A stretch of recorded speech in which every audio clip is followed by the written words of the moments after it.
The first question of every beginner: what are Chinese alphabets?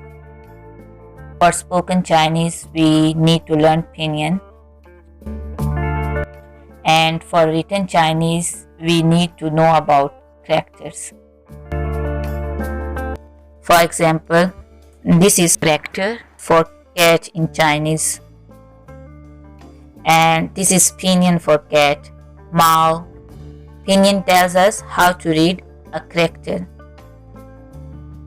Before talking about Pinyin, I will give a short introduction to Chinese characters, and later we will learn them in detail step by step.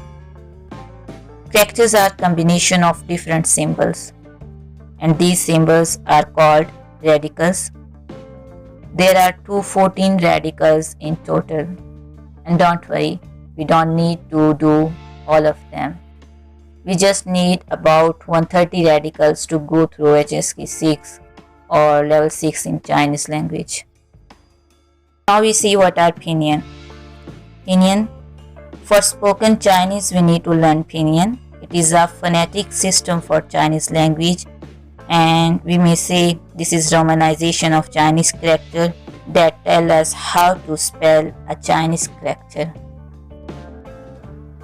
One syllable or one word in Chinese has three parts: initial, final, and tone.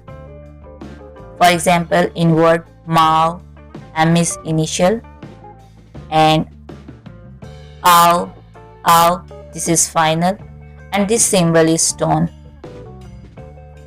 There are 23 initials in all. These all are consonants. Finals. There are 6 vowels in Chinese, and they are called simple finals. By combining these simple finals, we can make 29 compound finals. In total, there are 35 finals. Tones.